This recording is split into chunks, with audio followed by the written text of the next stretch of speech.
Ongi etorri Areto Nagusira, aurten urte garrantzitsua da Gerediaga elkartearentzat. 50 urte beteko dira berehala Durangoko azoka martxan hasi zenetik. Eta atzera begiratzeko beste, baliatu nahi izan dute aukera hori aurrera begiratzeko ere. Areto Nagusia zena gogoetaren plaza bilakatu dute horregatik, Euskal Kulturgintzaren plaza nagusi den azoka, Euskal Kulturgintzari buruzko gogoeta eta eztabaidagune ere izateko. 3 eguneko egitaragua prestatu dute, gaur dugu bigarrena, eta lehen lerroko sortzaile, kulturgile eta pentsalariekin hitz egingo da Areto honetan. Azokaren erdiguneko espazioa eskaini diote kulturmunduan pilpilean diren gaiei buruzko eztabaidei. 3 gai landuko dira zehazki, atzo Euskal Kultura nola kanta gaia izan zen ardatz, gaur Euskal Kultura nola bultza izango da, eta bihar Euskal Kultura nola eda. Beste modu batera esateko, hizkuntza hautua, sostengu ekonomikoa eta transmisioa. Gaurkoan Laura Mintegirekin elkartu gara, ordubeteko saioa izango dau, eta Euskal Kultura nola bultza izango da, elkarrizketa honetarako aitzakia. Behin baina gehiagotan egona zara azokan, nola bizi duzu? Zer da Durangoko azoka zuretzat, Laura? Horri erantzun horretik esan nahi dut, eskertu nahi dudala gonbitea, etxean nago, oso gustora sentitzen naiz, eta gero ordubete horretan ere espero dudala kontatzea hemen daudenekin. Hau da, ez garela zuta biok egongo ordubete hizketan bestela akabo, gero guztiontzako tartea ere egongo da, eta hori aldez aurretik joan dadila. Nik azoka ilusio handiaz bizi dut, hain zuzen ere, aspaldidanik nator, oso gaztean nintzela ja, elizpean egoten nintzen ikusle, gero ja Merkatu plazan saltzaile, hainbat postutan ibilitakoa naz, Argian bertan, Susan eta besteetan, gero karpapean plastiko hien azpian itokinak geneuzkan kondensazioagatik eta hotzika ikaragarria pasatzen, eta gaur egun hemen. Garrantzitsua da eta ezinbestekoa, baina bestalde batetik ikusten dut erakunden aldetik ez dagoela benen egiazko apostu bat honen alde. Eta datu bat emango dut. Aurten bertan BIME antolatu da, Bizkaia International Music Experience, 2 egunekoa, kanpoko musikariak ekartzeko, eta horretarako €1.500.000 eman da, hau da, 500.000 euro. Eta erakunde horrek berorrek honetarako eman du 122.000. Orduan, nik uste dut, oraindik badagoela, ez dakit nola esan, sinistea bertako guztia kaseroa dela, eta benetan kalitatezkoa dela atzerrikoa. Eta oso larria iruditzen zait kulturarekiko orokorrean erakundeek duten ikuspuntu hori, ez? Baina, sakonduko dugu horretan. Aurkeztuen modura denak ezagutuko duzu Laura Mintegi, baina kurrikuluma pixka bat errepasatuko dugu. Ibilbide luzeko idazle eta kultur ekintzailetzat har zaitzakegu. Euskal Herriko hainbat proiektu kulturaletan parte hartu duzu, zenbat gara elkartearen sortzaile izan zinen, Euskal Pen Klubeko presidentea, eta Euskal Legebiltzarreko parlamentaria ere izan zara. Ibilbide horretan kulturgintzari buruz landu dituzun ikuspuntuak izango ditu gaur hizpide. Bi aldeak ondo ezagutzen dituzula esan liteke, ez? Euskal Herriko Unibertsitatean ere irakaslea zara, parlamentuko esperientziari hor dago, eta ere berean herri ekimenetik datozen egitasmo kulturaletan parte hartu duzu, ez? Zein sentitzen duzu zuren? Bai, egia esan, ibilbide luzea, aurrera goaz adinean, baina batez ere bi arlo landu izan ditut beti eta oso gustora, ordu asko sartuta hizkuntza eta euskal kultura. Eta hizkuntzaren arloan, unibertsitatean 33 urte honezkero, eta euskal adarretako hasiera horretan egotea suertatu zitzaidan, eta ikustea gaur egun euskara utzian karrera osoa egin dituzten ikasleak, niretzat asko ibili ginen horretan eta oso pozgarria da. Bestalde batetik, ez da posgarria ikustea arlo horretan ere atzera egiten ari dela, zenbait arlotan. Hau da, diversifikatzen ari dira titulazioak, gradu ondokoak sortzen ari dira, masterrak, eta orduan garai batean lortu genuen euskara hutsezko irakaskuntza hori, gaur egun ja ez da horrela, eta ez dago dena egiterik euskeraz. Orduan, nik bai ikusten dudanean bai unibertsitatea eta bai ikusten dudanean euskal kultura, alde batetik posteko arrazoiak ikusten ditut, honi begiratuta, kulturari begiratuta ikusten dut bizibilitatea irabazi dela, kalitatean gora egin dela, baina gero beste alde batetik ikusten dut atzera egiten ari dela, esate baterako, hainbat arlotan, kultura industriak ez du despegatzen, edabideak berriz ere eskian ibili behar dute, ez dago euskal kultura bat aurrera ateratzerik, ez badago gero euskal edabideen sare sendoa, indartsua eta ondo babestua. Eta ikusten dugu, nola, zuzen ere, ekimeneko edabide guztiak ari dira, kesaka eta arrazoi osoaz, erakunden aldetik ez dagoelako babes nahikorik. Orduan, oso arduratzekoa da hori, ez? Hau da, zuk entzuten duzunean sailburu bat esanez, euskal edabideak garrantzitsuak direla, edo horren garrantzia neurtu egiten dela merkatuaren arabera, eta esaten duenean irakurleek baloratu behar dutela, ia benetan garrantzitsua den ala ez, edabide hori, eta beraien esku gelditzen dela aurrera ateratzea, hori da, kulturzidio bat da. Eta gainera hori da ez izatea kultura politika sendo bat, eta ez jakitea zer den sektore estrategiko bat babestu beharra. Hau da, ez dira gai ikusteko estrategikoa dela kultura eta kultura hori edatzen duten edabideak, orduan akabo. Ezin da utzi bakarrik merkatuaren eskuetan euskara bezalako hizkuntza eta kultura bat. Beraz, badirudi ari zarela marrazten nolabait, bi lubaki egongo balira bezala hemen, ez? Batetik behar bada igual hemen lanean ari diren proiektuek egiten duten kultura hori, eta bestetik behar bada erakunde publikoek dituzten beste irizpide batzuk, edo horrela ikusten duzu? Baina hala ere, uste dut, ezin dela aurrera atera elkarren kontra, baizik eta elkarren artean, elkarrekin egin da. Hau da, inoiz ez da hizkuntza bat errekuperatu edo kultura bat sendotu, horretan eragileak direnak elkarren aurka badabiltz. Eta lehengo gunean hitz egiten nuen Jaurlaritzako arduradun batekin, eta berak esaten zidan, uste dut, hasi garela guztiok posizioa mugitzen. Jaurlaritzaren aldetik hasi gara zenbait gauza onartzen, eta zuen aldetik ere, kulturgilen aldetik zerbait hasi da mugitzen. Ez dakit nahikoa den, baina hildo horretatik jo behar da. Hau da, demagun adibide bat ipintzearren, atletik erabekitzen duela euskalduntzea bere jarduna goitik bera. Ez dute lortuko bakarrik agintariek, zuzendaritzakoek erabakitzen badute euskalduntzea karteleria, kartelak, beraien komunikazioak, gero kiden aldetik ez badago asmorik hori egiteko. Eta alderantziz ere ez.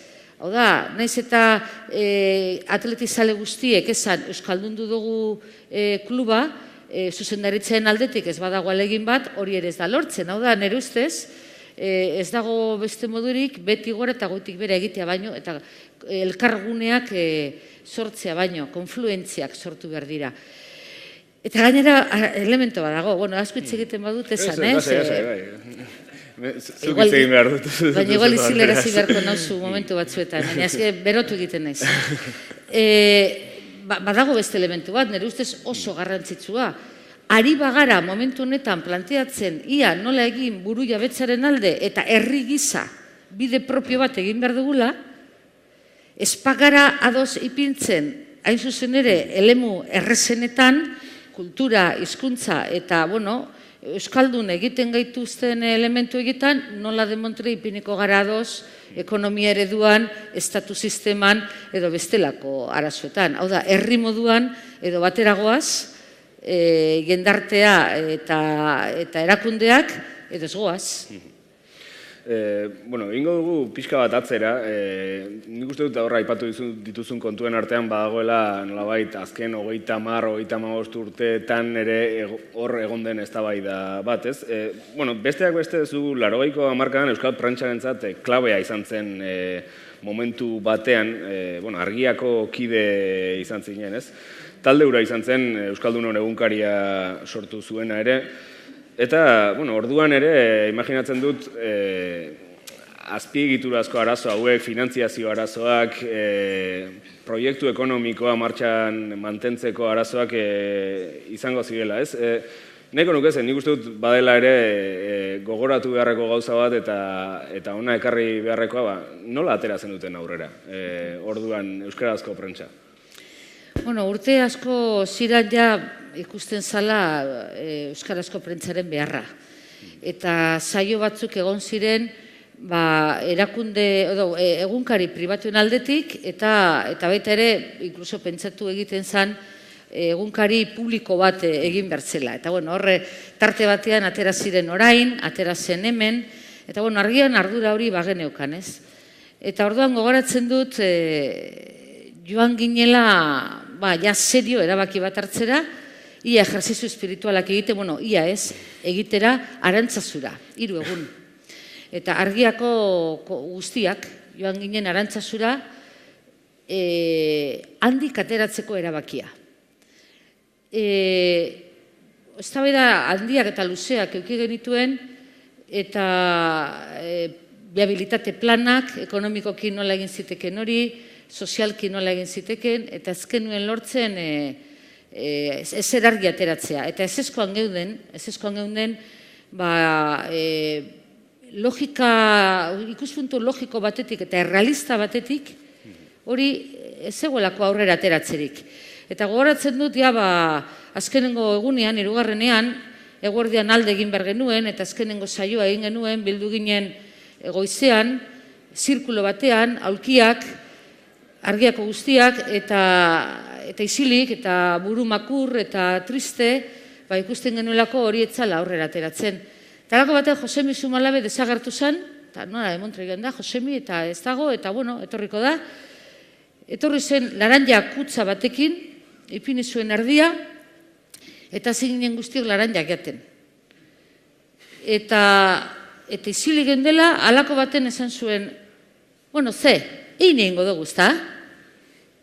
Eta guztiok, egin egingo dugu. Nien nengoen akta hartzen, eta enekin nola demontri ipini aktan, halako baten erabaki genuela Euskaldunon egunkari ateratzea aurrera, eta laranjak jaten, inolako argumento berriri gabe, eta nuen asmatzen nola jaso akta hori, ez? Eta erabaki da egitea, gogoratzen dut altzatu ginela guztiak, montxilak hartu etzera joan posposik, eta ez genekin nola demontre egingo genuen ura, ez? Eta uste dut, proiektu garrantzitsu guztiak neurri batean horrela atera direla. Badago jauzi bat, badago apostu bat, sareri gabeko apostua askotan, ez dakizu oso ondo nola, baina badakizu hor borondate badagoela, ez? Eta erabaki bat hartu dela aurrera egitea sareri gabe. Eta horrela egin zen.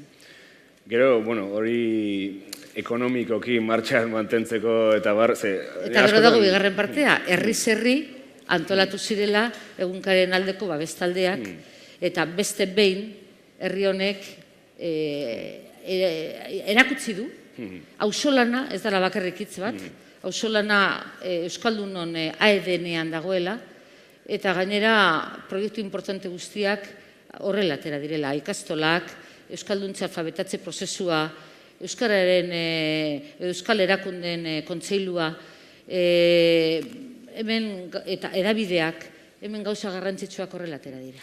Orain modan jarri da crowdfunding hitza edo, behar bada, hemen batzuk hori lehenago ere ezagutzen zenuten beste izen batekin baldin zen ere. Bai, crowdfunding egin da herri honetan beti, eta segitzen dugu egiten, ez? Hau da, seme-alabei erosten izkinean komikiak eta liburu dendan komiki bera gaztelaniaz erdipresioan, eta berbera, irudi berberak, eta euskeraz beti doblea ordaindu behar izaten genuen, eta euskarazko komikia hartzen genuenean, hori zer da, ez? Hori beti egin izan dugu hori eta segituko dugu egiten. Hoxe galdu nahi izun, badago horrelako erabakietan, behar bada, herritarrek behaien kabuz, baina alako, beste azken aldian zoritxarrez asko aipatzen dugun hitz bat ateratzeagatik, alako berrordainketa edo kopago kultural bat ere, ez? Hori horrela ikusten duzu? Zalantzari gabe, Euskaldunok dirutan eta denboran egiten dugu berrordainketa. Hau da, edozein irakaslek daki, denbora doblia eman behar diola bere lanari, hain zuzen ere, berak egin behar dituelako, bera punteak eta gainera euskarazko klaseak ematia ez dela gauza bera atzean duzun hizkuntza bat edo beste, hori argi dago, eta gero guztiok birritan ordaintzen ditugu gauzak, hain zuzen ere, plus hori daukalako hizkuntzak. Horregatik, lehen aipatu dut, sailburu batek esatea merkatuaren araberako garrantzia eman behar zaiola zera bati, iruditzen zait, ez dakit, lizuna, iruditzen zait eskandalagarria, ez? Ez badago erabaki estrategikorik euskal kulturaren alde eta euskaraz egiten den guztiaren alde, orduan de facto hiltzen ari da, usten ari da hiltzen proiektu bat, ez? Piskat prantxa hitz egin dugu egitasmoen finantziazioaz. Zure idazle gisa egin duzun ibilbideaz ere hitz egin nahiko genuke. 83an argitaratu zenuen, okeraz banago lehen liburua. Geroztik, obra oparoa osatu duzu, baina okerrez banago beti ere uztartu izan duzu beste lan batzuekin, ez? Zuk aukera izan bazenu, 83 hartan lehen liburu argitaratzean profesional bezala jarduteko, ikusten zen aukera hori, ez dakit gaur egun ere baote dagoen posibilitate hori, profesionalizazioaren kontua zitzen. Nik uste dut arriskutsua dela konsideratzea idazle profesionalak direla bakarrik idaztetik bizi direnak hori okerra da nire ustez. Beriztu behar da profesioa eta ogibidea. Eta nik sentitzen naz, idazle profesionala, da nire profesioa ere bada. Ez da nire profesio bakarra, baina nire profesio ere bada. Ez da nire ogibidea eta propio egin dut hori gainera. Osa, momentu batean, aukera, guztiok, beti daukazu aukera esateko, idazletzatik biziko naiz, nik ez dut nahi izan, hain zuzen ere, askatasuna nahi nuelako, nahi nuenean eta nahi nuena idazteko edo non. Eta orduan sentitzen nuen, bakarrik idaztetik, literaturatik bizi ezkero, igual, ekonomiak ez dututa, behar baino lehenago argitaratuko nuen, edo behar baino produzio handiagoa oikiko nuen, hain zuzen ere, diru iturri bat izango balitz hori, ez? Orduan nahiago izan dut beti askatasun hori mantentzea eta beste ofizio bat izatea, beste ogibide bat. Baina ofizioa idazlea naiz eta irakaslea naiz. Beste alde batetik, inor ez da bizi literaturatik. Idaztetik agian bai, baina ez literaturatik. Baina idaztetik enkarguzko testuak, idaztetik prentzan, idaztetik, hau da, idaztetik badago jendea bizi dena, Euskal Herrian izan daiteke gaur egun dozena bat, baina ez literaturatik. Orduan hori ere bereiztu behar da. Literaturatik bizitzea ezinezkoa da, ez euskeraz, ez da gaztelaniaz ere. Bakarri literaturatik. Bizi zaitezke, hori, esaten da moduan, enkargezko testuak, edo zutabeak, edo hitzaldiak, edo ikastaroak eman, baina hori ez da literatura, soilik. Eta gero, hirugarren puntu bat, eta hirugarrena da, nik batzutan ikusi ditut idazleak 3 hilabete noa ez dakinora idaztera. Eta nik batzutan, zein biria, nire intendentziak ez di permititzen 3 hilabete utzi familia utzi dena eta alde egin. Baina gero, idazle hori beroiei gerora entzun izan diet.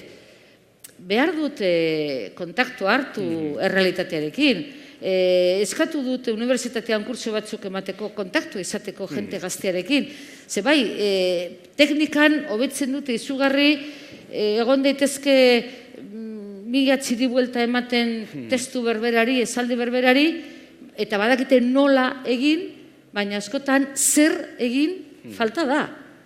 Hau da, badago deskonexio bat errealitatearekin, eta nik behar dut bizitasun hori, egunerokotasun hori, ze horrek elikatzen du, nik egabaz idazten dut, eta behar dut kargatu motxila egunean zehar, gero gabaz nahiko usain, sentipen, sensazio, kolore, argitasun eta depresio ere izateko, idazten dodanerako izateko kargatuta nire zera hori, ez?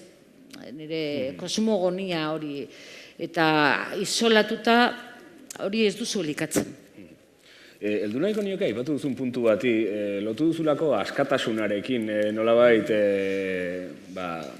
profesionalizazioa, ogibidearen kontu hau, ez? Euskal Pen Klubearen sustatzaileen nagusienetako bat zaitu Euskal Herrian, elkarte horrekan zuzen ere, adierazpen askatasunaren inguruan lan handia egiten du. Nik lotu nahiko nuke adierazpen askatasunaren gaia eta ogibidearena, ez? Bada librea idazle bat ezin baldin badu nolabait, edo hilabetea nola bukatuko duen ez dakienean eta itolarrian dagoenean? Askatasuna ezinbestekoa da eta noski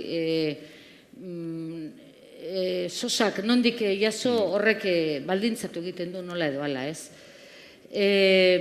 Nik uste dut idazlea izatez eta edozein intelektual izatez izan behar dela kritiko, beti. Eta orduan, gizarte demokratiko batean, agian, lortu liteke, zenbait sortzaileak laguntzea eta onartzea hala ere kritikoak izan daitezkeela sistemarekin. Demokrazia eskasa denean, eta hori da Euskal Herriko kasua, eta areago Espainiako kasua, bakarrik sortzaile eta intelektual hotzanak laguntzen dira. Eta kritikoak direnak ez. Orduan, segurtasun ekonomikoa eta kritikotasuna, baldin eta segurtasun hori baldin badator erakundetatik oso komplikatua da. Intelektualak oska egin behar dio, jaten ematen dio eskuari. Baina esku hori gurin-gurunean ez dago prest jaten emateko inori, oska egingo badio. Beraz, hori da komplikazio handia. Nik uste dut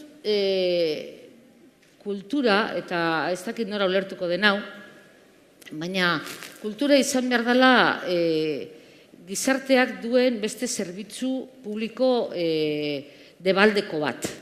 Hau da, ulertu beharko genuke osasuna finanziatzen den moduan eta hezkuntza finanziatzen den moduan debalde doia debalde, hau da, mundu guztiak dauka oinarrizko eskubidea gitzienez DBH-eraino hezkuntza jasotzeko eta gero bere osasuna zaintzeko, berdin jaso beharko lukela kultura debalde, doia debalde, zerbitzu publiko moduan. Horrek ez du esan nahi, kulturgileek ez dutela jaso behar dirurik. Hau da, irakasleak ordainduak dira, eta medikoak eta erizainak ordainduak dira. Baina pertsonak ez ditu ordaintzen zuzenean, sistemak ordaintzen ditu. Nik sinisten dut copyleft horretan. Baina horrek ez du esan nahi, sortzaileak ez duela eskubiderik bizitzeko eta bere lana egiteko. Beraz, sistemaren barruan sartu behar da. Eta askotan, eskandalizatu egiten gara, esaten dugunean, kulturgileak ere, babestu behar direla ekonomikoki. Jakina, horrek ordaina baldin badauka pentsamentuan eta kritika esan, orduan ez, baina ez luke euki behar ordaina. Kritikoak izan beharko lirateke sistemarekin, eta hala ere, minimo ekonomiko batzuk mantenduta euki. Lehengo gunean, debatean egon ginen ETB-en, eta oso gauza polita esan zuen Arkaitz Zubirik, eta hartu egingo dut berak esandakoa.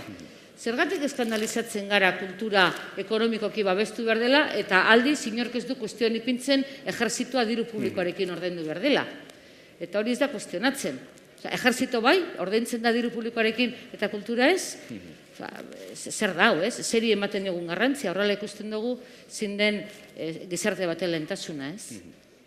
Copylefta aipatu duzu, eta, egile eskubideen ingurane, neukan asmoa pixka bat hitz egiteko.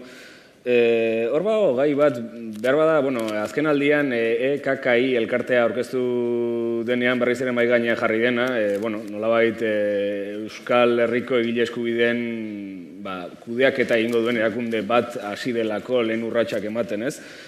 Bitartean, momentuz behintzat, adibidez, Euskal Idazleen elkartea Zedroko kide da, elkarte horrek behar bada beste egile eskubideen kudeaketa mota bat babestu izan du, zer iritzi duzu horri buruz? Nik itortu behar dut batzutan kontraesanak ditu dela, ez? Eta batzutan ez dut argi, hau da, alde batetik uste dut sortzaileak bere lana, ordain ekonomiko bat jaso behar duela, bere lanagatik, hartzaileak aldiz, ez du zertan ordaindu behar kostatutako guztia, gainera ezinezkoa litzateke, hau da, novela batean sartzen diren orduak ez dago ordaintzerik hori, ez dago ordaintzerik. Beraz, hori ez da jauzi behar hartzailearen lepo, baizik eta horre sistemak berak zerbitzu publiko moduan kultura debalde eman behar dio herritarrari, baina bestalde batetik ere ez dut uste, eta igual sortzaileak azarratuko zaizkit, sortzailearen lana denik bakarrik bere sormen lana. Uste dut hori sozializatu behar dela. Hau da, nik sinisten dut kultura horizontaldu behar dela, eta ez vertikaldu. Eta askotan herri honek egiten duena da vertikalki ulertu. Hau da, badugu idazle bat, edo pare bat, badugu eskultore bat, edo pare bat, hori da finantziatu behar dena, hori da ordendu behar dena, hori esportatzen dugu, hori da gure erakusle ofiziala, eta aldiz, niko lertzen dut, alderantziz, hemen egin behar dena da, mundu guztia da sortzaile definizioz, sormen lan hori areagotu eta bultzatu behar da haurtzarotik fase guztietan, bultzatu behar dira elkarguneak sortzeko, irakurle klubetan eta ez itxi, gaur egun gertatzen ari den bezala, ez dakotelako diru laguntza nahikorik, eta horizontal horietatik sortuko dira hainbat sortzaile eta askoz ere gehiago interesatzen zait hori, eta gero, sortzaileak ipini dinamizatzen eta elkargune horiek. Hau da, mundu guztiak sentitu dezan zer den sortzea. Orduan, bai, finantziatu sortzaileak, baina ez bakarrik egiten duten sormen lanagatik, baizik eta baita ere, nola sozializatzen duten sormenerako beraien gaitasuna edo beraien abilezia. Eta bai, jasoko lukete dirua, baina hain zuzen ere, ari direlako gizartean ipintzen lan sozial bat, lan herrikoi bat egiten dutelako. Ez dakit ondo azaldu dudan. Zedrorekin lotuta behar bada, nik uste esan duzuna ez dagoela oso bat gaur egun egile eskubideen kudeaketarekin kontua nola antolatuta dagoen eta zuk esan duzuna. Ez que egile eskubidena, hau da, azteko begira, zenbat jende bizidan kultur produktu batetik, eta askoz ere gehiago gainontzekoak sortzaileak baino. 100 balio badu produktu batek, 25 eramaten du editoreak. 25 eramaten du banatzaileak, furgonetarekin dabilenak. 25 eramaten du dendariak. 15 imprentak, hau da, objektua egiten duenak, eta egileak 10. Orduan, 10% eramaten du produktu edo asmatu duena, ezeretik, utzetik, sortu egin duenak liburua edo diska. Eta jende asko bizi da, horri esker, ez badago liburu hori, ez dago imprimatzerik, ez dago banatzerik, ez dago saltzerik. Baina sortu duen horrek eramaten du 10. Eta beste guztiek, laurden bat, eta 15. Hori be ez da sanoa. Ez da sanoa. Uste dut, kultura bi modutara ulertu behar dela. Batetik, alde sormen lana eta beste aldetik industria. Eta hemen industria bat beharrezkoa da, beharrezko dira editoriale sendoak, banatzaileak, liburu dendak, baina ezin da izan alde ahulena sortu egiten duen hori. Batetik gutxien jasotzen duena eta bestetik kolokan jartzen da bere lana, ez? Ze bere lana ez da behar beste baloratzen. Bueno, zure parlamentari gisa egin duzun ibilbidea zer itzein nahiko nuke. Horren gure edango dut. Bueno, hor egindako lanean ikusiko zenuen ere behar bada txamponaren beste aldea, ez? Hau da, bueno, nik askotan entzute ditut sortzaileak, orain aipatu dituzun bezalako gaiak aipatzen adibidez, ez? Gero hori gauzatzerako orduan, parlamentu batean lege bat onartzerako orduan, edo eztabaida bat eramateako orduan, seguruna beste modu batera ikusten dira gauzak, ez? Ez da asko burokratizatzen, berez kalean dauden eztabaidak ez dute forma oso, ezakit, mantxo eta instituzionalizatu bat hartzen, nola bizi duzu hori? Bi ez, hiru. Hiru arazo daude, hain zuzen ere hitz egiten badugu kulturaz eta parlamentuaz, edo orokorrean kulturaz eta erakundeaz. Lehena da, kultura hutsaren hurrengoa dela politika ofizialaren dinamikan. Eta hori politikari batzuek ere esaten dizute. Nik badaukat boteretsua nire eremuan, baina nire eremua kultura dalako. Ez da baloratzen, beti da azkenengo gaia, beti da, gure ikasleek esango zuten Maria bat, ez? Hori da lehenengo arazoa. Bigarren arazoa da, izatez, dagoen, burokrazia bera oso geldua dela, makinaria, ez da batera operatiboa. Eta orduan, gai bat sartzen denetik ateratzen den arte, tartean, pasatu da denbora asko eta gainera askotan galdu egin du izaera, helburua, zer egin nuen honekin, ez?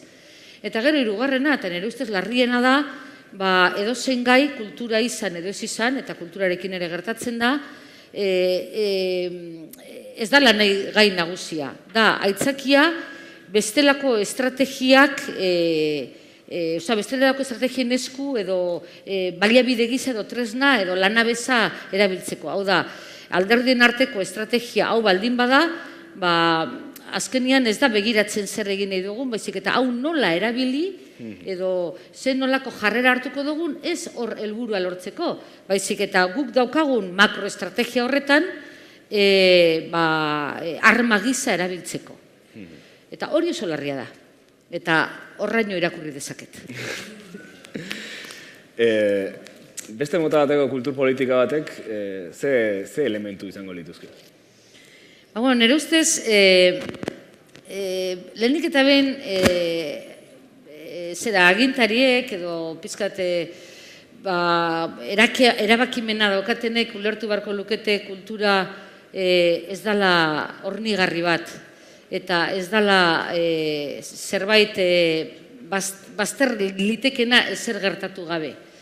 Ez dela gehigarria, ez dela osagarria, ez dela prescindiblea.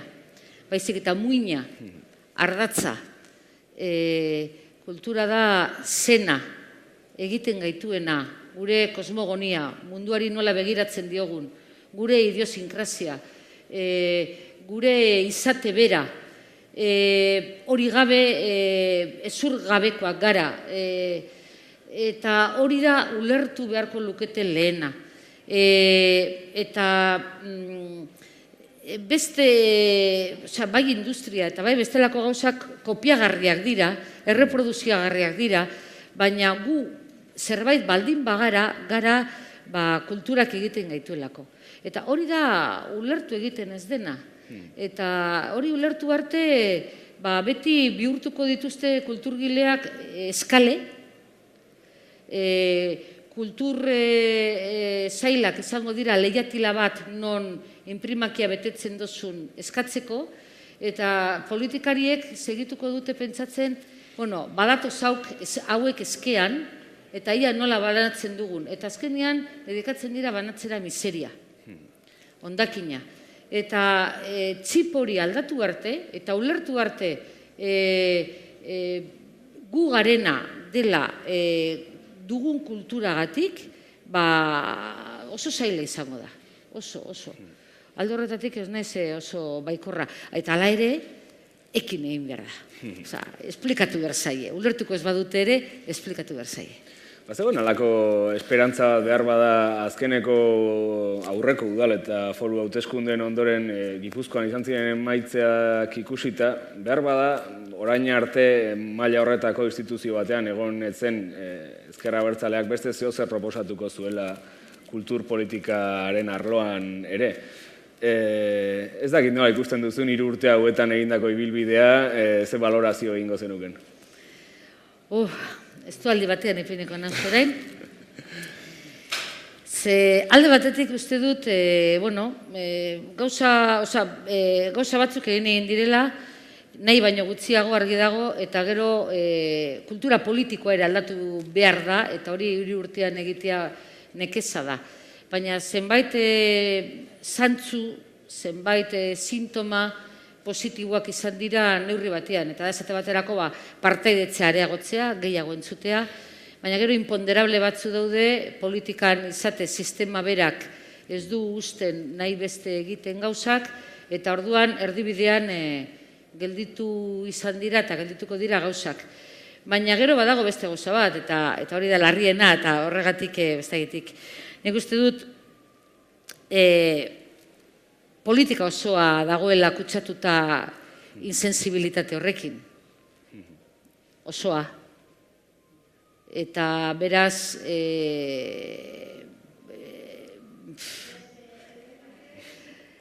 uste azpitik, herritik egin behar dela. Hortik bultzatu behar dela. Gogoratzen dizuegu parte hartzeko tartea daukazuela, guk azken galdera bat egingo dugu, eta bitartean nahi baldin baduzue mikrofonoa eskatu eta zeozer galde dezakezue. Herritik egite horretan, badago modurik adibidez kulturaren aurrekontuak nolabait herritarrekin partekatuta diseinatzeko modu parte hartzaileago batean, nondik joan daitezke ildo berritzaileak? Bai, begira, Islandian oso esperientzia polita dago. Islandian kulturari buruzko erabakiak ez dituzte hartzen politikariek. Islandian daukate kulturgile kontseilu bat, eta kulturari buruzko erabaki guztiak horiek hartzen dituzte. Politikariek egiten dutena da, beraien esku utzi erabakimena, eta gero sosak ipini, eta beraiek ere badute gainera erabakimena sosa kopuruetan.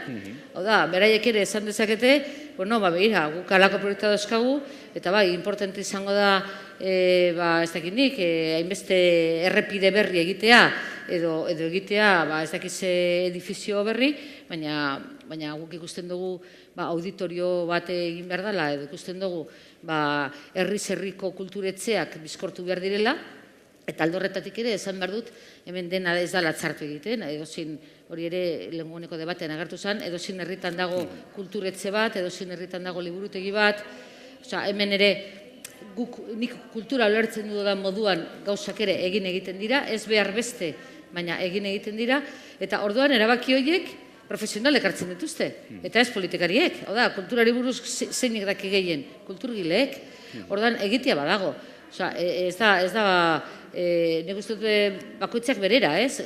Enpresari galdetzen zaien bezala zenolako sektore diren estrategikoak eta gauza bere egin behar da kulturan, hau da, batzutan paternalismo ikaragarria dago, gurasokeria jasanezina, eta askotan kulturgileak hartzen dira adintzikikotzat, edo ez direla gai, ez direla nor, jakiteko zer egin behar den arlo horretan, eta erabakiak hartzeko. Guk dakigu zer inporta zaigun, eta zuek etorri eskatzen, eta guk erabakiko dugu zein eman eta zenbat eman. Baina nortzu dira hori jakiteko zer den importantea. Hori profesionale dakite, kulturgile dakite, orduan txip asko aldatu behar da, ez?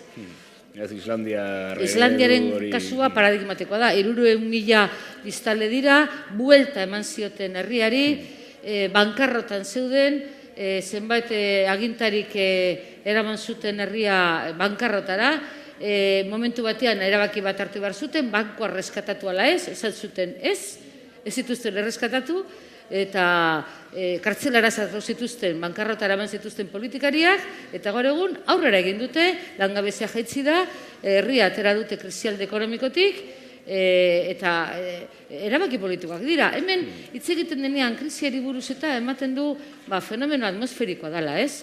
Eta, krisia etorri da. No, etorri da ez, ekarri dute, ezarri dute, inposatu dute, eta iraunarazi egiten dute. Krisia ez da Egiptoko maldizio bat. Krisia da erabaki zehatz batzuen ondorio zehatza. Eta horri aurre egitea badago. Batzutan igual egin behar dena da, kendu hori egin dutenak, ez? Galderarik, badago, hain doko zeukera mikroa eskatu eta Laura Mintegiri zer galdetzeko.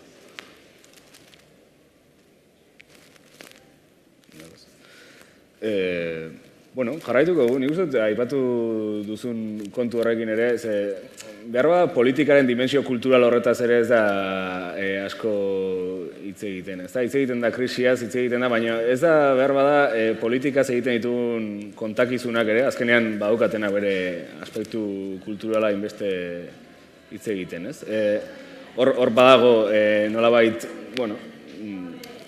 krisi honen kontakizuna bera ere bada azkenean afera kultural bat neurri batean.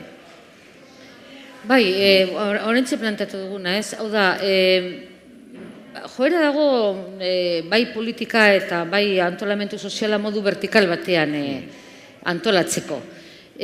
Oso modu maskulinoa, eta parkatuko didazue, baina hala da, ez?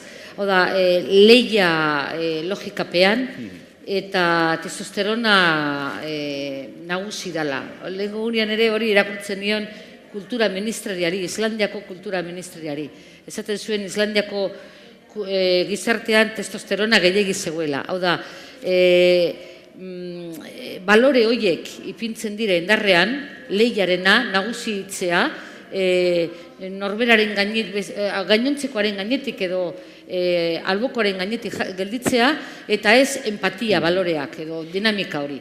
Eta orduan, nik gizartea eta estatua eta politika ulertzen duda moduan, politika izan behar da, zuzen ere ongizatea areagotu egingo duen sistema bat. Hau da, nola egin zure kolektibitatea babesteko, zure kolektibitatearen maila igotzeko, osasun hobea izateko, hezkuntza formazio hobea eta kultura hobea. Eta horretarako adostasun sozial bat behar da. Behar da berritzea kontratu soziala. 18. mendean horren beste teorizatu zen hori, ez? Uste dut gaur egun ja apurtuta dagoela hori. Kontratu sozial horren arabera, ez denez posible gizarteak funtzionatzea modu asambleario batean, orduan ezinbestekoa da ordezkapen gizarte bat sortzea, ez? Hau da, ordezkariak izendatzen ditugu eta beraiek antolatzen dute. Baina, ahaztu egin dute ordezkariak direla eta ez ordezko. Ez datoz gu gizartea ordezkatzera. Datoz gure ordezkariak, gure ordez hitz egitera, guk esaten duguna egitera, eta ez gure lekuan ipintzera. Eta kontratu sozial hori, 18. mendean, eta 19. batez ere, sortu zen adostasun sozial hori, hau da, guk izendatzen zaituztegu, zuek egiteko guk egiten duguna, hori apurtu da. Momentu honetan gizartean ikusten da, horiek ez gaituzte representatzen, gainera lapurtzen hasi dira, ustelduta daude, eta orduan horrela bakarrik ulertzen da Podemos bezalako fenomeno bat, ez? Orduan, momentu honetan, jendeak esaten du, guk nahi duguna ez bakarrik ahotsa izan, ez guk ere erabaki nahi dugu. Guk ere nahi dugu parte erabakietan, guk ere izan nahi dugu partaide antolaketa sozial horretan. Eta uste dut unea dela, eta gainera hori guztia batu da, zenbait herritan dagoen hori buru jabe izateko asmo horrekin, gure buruaren jabeak, jaunta jabe edo andre eta jabe nagusi izan nahi dugu, ez menpeko, ez esaneko, eta orduan momentu polita izan daiteke planteatzeko beste modu batera partaidetzarena. Eta partaidetza ez da bakarrik galdetzea. Partaidetzea da baita ere erabakitzeko aukera ematea. Eta ez bada egiten erakundetatik, egingo da betik. Eta egiten ari da, zorionez. Eta nire ustez hori da horren dagokina.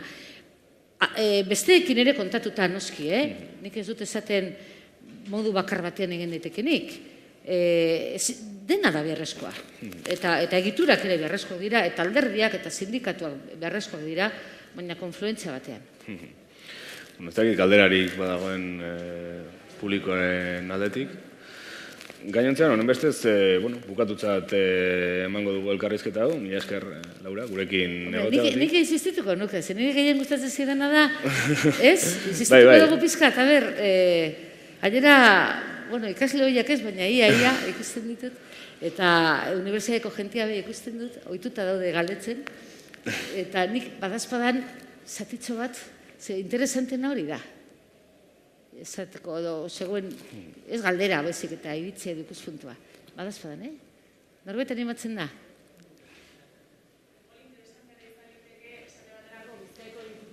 Ez daukan jarrera, esaten dugu ez dago politikoen kultura agenda hori ez dago ere hien lehentasunetan, aldiz Bizkaiko Diputazioak bai jarri du, beti ere ekonomi, industria bat bezala ikuspuntu horrekin. Baina puntu konkretu batzuk, badirudi Guggenheim, Bime eta beste batzuk ez badira, gainontzeko guztia ez dela bestelako kulturarloko kidek kexu dira, ez da eurek ere beuren zatia jaso behar dutela, hori nola ulertu behar da. Guk ere jaso behar dugu hortik, edo eredori erabat baztertu behar da. Nik uste dut dena dela berrezkoa. Eta oso larria da hori, ez eskale bihurtzea kulturgileak. Eta begira, kontseilua sortu zen, hain zuzen ere, Guggenheimenen erruz edo Guggenheimari esker. Jaitzi egin zenez, diru laguntza kulturgintzarentzat, hau da, 300 antzerki talde egotetik pasatu ziren dozena pare bat izatera, eta bertsolari elkarteak ere miseria gorrian, eta talde guztiok, momentu batean, egon ginenez miseria gorrian, eta ikusi genuenean azten ari ginela gure artean mokoka, ia zuri eman dizute hau eta niri gutxiago, eta gu importanteagoa gara zuek baino, eta zer den garrantzitsuagoa antzerkiagotea edo bertsolariak, edo idazleak, edo liburuak, orduan momentu batean esan genuen, onaino heldu gara, punto. Goazen elkartzera, eta hori da izuzen ere, lehen nire bilbide horretan aipatu duzun guztia, ni betearazi egiten oten, betetzen dauen gauza handinetarikoa, hau da, proiektu horretan ere beste askorekin batera egon izana, momentu batean planteatu genuen, nahikoa da, ez gara ibiliko elkarmokoka, batu behar gara, sinergiak bildu, indarrak batu, eta orduan horrela sortu zen Euskal Erakundeen kontseilua. Eta begira, gaur egun horrek daukan potentzialitatea eta nola lortu den pizka-pizkanaka hori sinergia horiek aprobetxatzea. Orduan, Guggenheim bat badago, ados, baina hori ze izan behar da, kanpoko kulturaren eskaparate bat, edo zergatik ez bihurtu gure sortzaileen elkargune bat, gure geroko sortzaileen eta kulturgileen eskola bat, kabia izatea, zehazka izatea. Hau da, nik ulertzen dudan moduan, asko zer interesanteagoa da, 10 pertsonek sortzea kultura ez puntakoa, bakar batek sortzea baino, eta beste 9 lelo egotea. Hau da, eta gainera, ikuspuntu produzibista eta ekonomizista batetik ere, ugaritasunetik sortzen da gero kalitatea. Hau da, asko izan da aukera dutenak gauzak egiteko, hortik ere sortuko dira gehiago kalitate handikoak eta despuntatuko dutenak. Guk zer daukagu aportatzeko munduari? Torloiuak, makinak? Edo Jon Sarasuak esaten zuen moduan kulturaren ekologismoan espezie bat ordezka ezina eta aberaztu egiten duena globalitatearen barruan kulturaren eremua. Guk hori dugu aportatzeko, gure berezitasuna. Eta batzutan, kasero, gabiltz, eta erreferenteak kanpoan ipintzen dira. Guk aintzat hartzen dugu idazle bat, kanpoan ematen diotenean sari nazionala. Aintzat hartzen dugu musika bat, kanpoan Madonarekin kantatzen duenean. Baina hori ezen nona aurretik? Bai. Eta Madonarekin abestu arte ez dira konturatu zeona zen. Eta zergatik joan behar izan da kanpora abestera. Ze laguntza aukidu aurretik barruan? Ze idazle baloratzen da aurretik kanpoko sari bat jaso baino lehenago? Edo erreferentea beti da kanpokoa.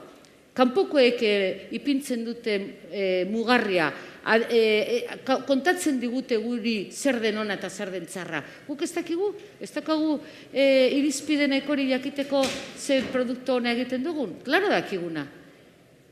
Baina askotan hori, aldeanismo horren arabera, bakarri baloratzen dugu gurea, kanpoan lortu duenean entzutetsua izatea edo arrakasta. Eta hori oso tristea da. Bai, Carmelo? Uste dut, bai, oso gai interesgarria sakona plazatu dira, eskerrak Laura, eta eskerrak zeuri ere. Apur bat, zinegona sortu dit, niri tokatu zait kulturaren eremuan, tokatzen zait, eta politikaren eremuan ibiltzea, bietan, ez da? Eta ez profesional bat bezala, behintzatez, ogibidez ez batean ez bestean. Baina bietan aritzea. Eta uste dut, guztioi neurri batean tokatzen zaigula. Onartu ala ez, aitortu ala ez, baina ala da ez da. Eta, klaro, impresio ematen di batzutan egiten dudala ez dut, esan nahi hemen egin denik, baina oroar guztiok egiten dugula kulturaren planteamendu bat, euskal kulturaren planteamendu bat, apur bat sektoriala, hau da, sektore bat bailitzan, ez da? Eta joera dugu kontra jartzeko kultura eta politika, uste dut akatza dela. Nik uste dut politika esaten dugunean, bete-betean gaude gu ere politika horretan, nahi ala ez. Eta kultura gelukela planteatu beharko Durangotik, Azokatik, apur bat sektore rebindikazio bezala, sortzaileen sindikatu bezala, planteatu geure eskakizunak, ez da? Uste dut, bestelako politika bat lortu behar dugula egitea, globalean, eta kultura sartu behar dela horretan, nire iritzia da, esan edut, eztabaidarako iritzia. Eta hartzen dut adibide bat, Laurak aipatu du oso modu literario eta politian gainera, Euskaldunon egunkariaren prozesua, Arantzazuko bilerak eta Laranjak, karo, baina zerpentsatu nola baita horre ere parte hartzea tokatu zitzaidan niri, ez da, prozesu horretan. Eta gogoratzen naiz oso ondo, horre sortu zituen kontradizioak, claro, baina ze sektoretan da nola sortu zituen. Hori zen oso paradogikoa garai hartan. El Correo Diario Vasco oso lasai zeuden, proiektu horrekin oso lasai zeuden. Eta kezkatu zituen paradogikoki garai hartako deia eta egin. Hain justu, claro, eta logika bat zeukan. Zeren guk bultzatu nahi genuen da azkenean bultzatu genuen askoren artean, baina beti ere sektore horretakoak, euskal kulturaren sektore edo sindikatu horretakoak iaia. Bultzatu genuen euskarazko egunkariak eragingo zion egini eta deiari. Eta hor egon ziren katramilak eta kontradizio txiki handi batzuk. Eta azkenean erabaki zen, nik uste ondo erabakita ba. Kontradizio, baina egunkariak aurrera egin behar zuela, ezta? Baina zerpentsatu asko eman dit horrek orduan eta orain, ezta? Hau da, espadugu kultura egiten, hau da, euskal kultura bihurtzen bada Durangoko 4 egunetako zerbait. Edo sortzaileen sindikatuaren eskakizuna instituzioi uste dut oker gabiltzala. Uste dut egin behar dena da bestelako politika eta bestelako kultura. Eta lortu planteamendu integralean, herri honetako planteamendu integralean euskal kultura txertatzea. Ondorio estrategiko guztiekin, hau da, geuk egin behar dugu estrategia kulturala eta politikoa uste dute, eta ez eskatu instituzioi egin dezaten. Ematen du ñabardura txiki bat, baina uste dut sakoneko enfoke bat dagoela hor. Eta debate hori hemen dago nik uste dut, airean, eta inok ez du sakon hartzen atzo ere atera zen, gaur berriro ateratzen da, nik eskatuko nizkiek instituzioi gauza asko, baina nahiago nuke gu geuk antolatuko bagenitu instituzioa partekatuz kultura politika estrategiko horretan. Ez da gitu lertzen den. Uste debate hori hor dagoela. Da oraindik ez dugula lortu, ondo planteatzea. Bueno, noski hau ezin da egin Gipuzkoatik, Bizkaitik, diputazioetatik, egin behar da beste hortik eta gehiago jaurlaritzetatik eta herritik noski. Baina herriak berak politika egiteko eta erabaki estrategikoetan parte hartzeko bideak izan da. Diot, hausnarketa bat ez dakit. Ez da galdera propioki, baina, bueno, horren inguruko hausnarketa bat. Ni oroar ados nago oroar, baina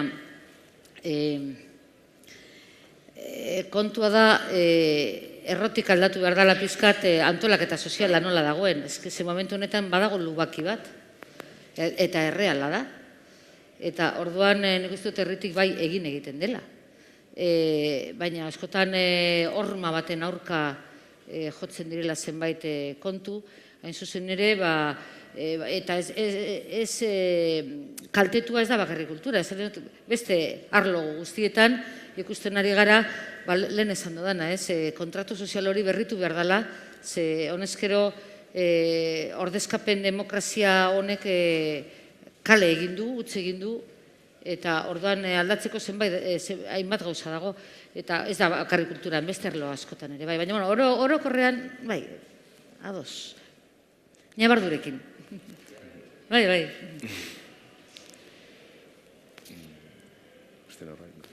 Ordua ere gutxi gora bera heldu zaigu eta bukatutzat emango dugu saio hau. Gaur izpide izan dugun gai honekin lotuta, Gerediaga Elkarteak ordu batean beste hitzordu bat ere antolatu du, areto honetan bertan, Maite Arroita Jauregi, Mursego ez izenez ezagunagoa musika munduan, eta Xabier Gantzarain hemen izango ditugu, baita ere kultur politikak, kulturgintza eta horrelako kontuak izpide beraz, ordurako deialdia luzatzen dizugu eta mila esker hemen egoteagatik, mila esker zuri ere, Laura. Zuri gorka. Eta zuei.